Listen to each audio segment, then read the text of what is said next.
Kasih karunia yang dari Allah Bapa, Anaknya Tuhan Yesus Kristus dan Roh Kudus memberkati saudaraku sekalian.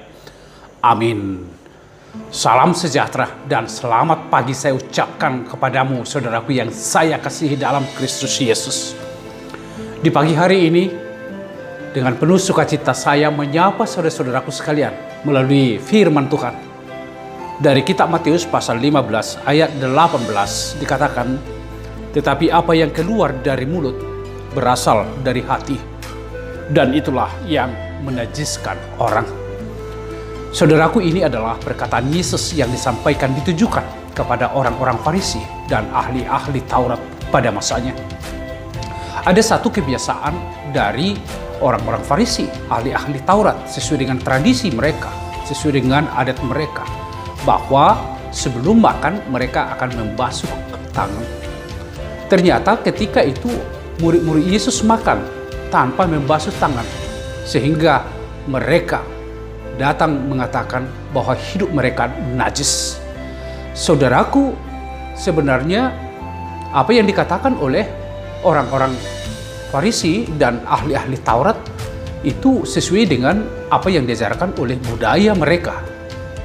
Namun hubungannya dengan hidup kerohanian, sesungguhnya masalah najis tidak ada hubungannya dengan makanan yang masuk ke dalam mulut.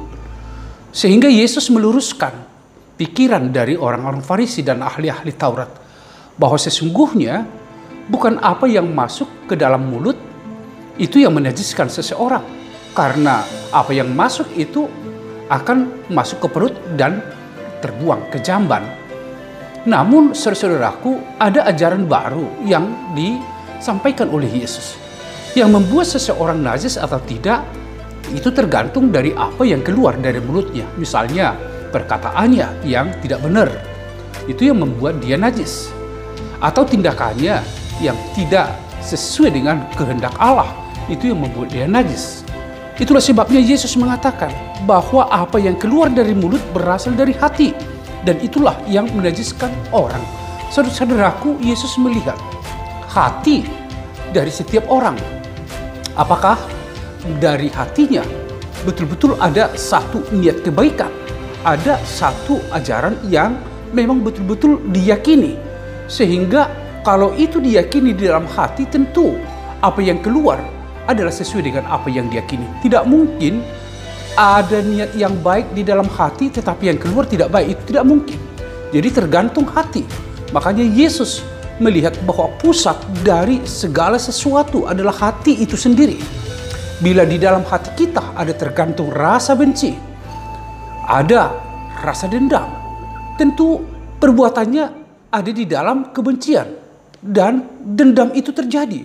Dan itu yang menajiskan seseorang di hadapan Tuhan, saudaraku. Karena firman Tuhan selalu mengajarkan kasih dan perdamaian.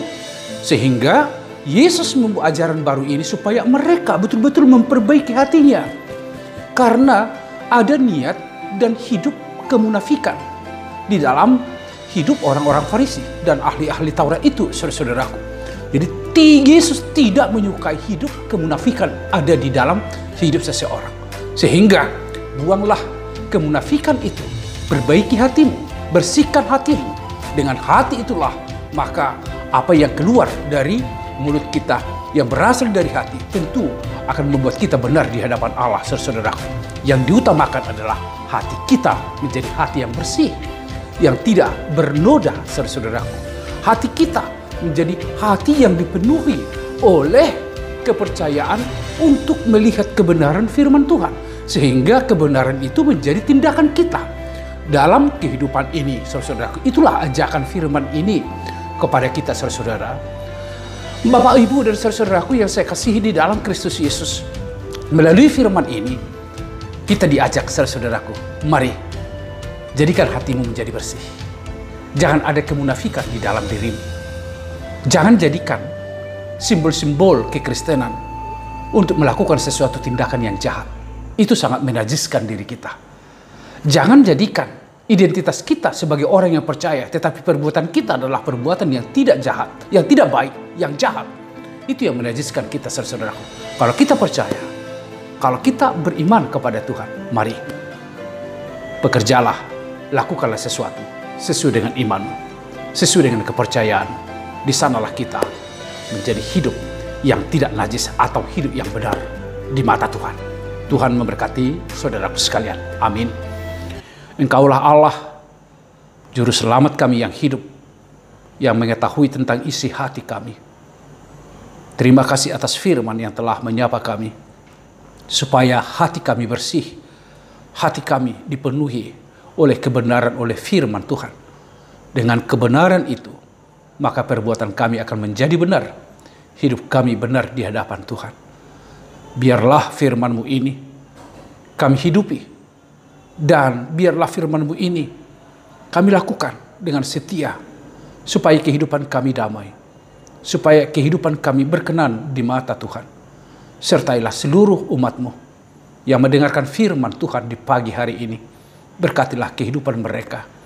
Ketika ada sakit mereka rasakan, ya Tuhan, berikan mereka kekuatan dan kesembuhan, serta dalam pengharapan yang hidup selalu kepada Tuhan. Kalau mereka lemah, atau kalau mereka putus asa, berikan mereka keyakinan dan pengharapan, supaya dengan demikian mereka dapat melihat bahwa masa depan sesungguhnya sudah Tuhan nyatakan, dan masa depan itu adalah masa depan yang penuh damai sejahtera. Terima kasih ya Tuhan, berkatilah kami semua dalam melakukan aktivitas hari ini. Biarlah nama Tuhan yang kami muliakan. Dalam Yesus Kristus kami berdoa dan mengucap syukur. Amin.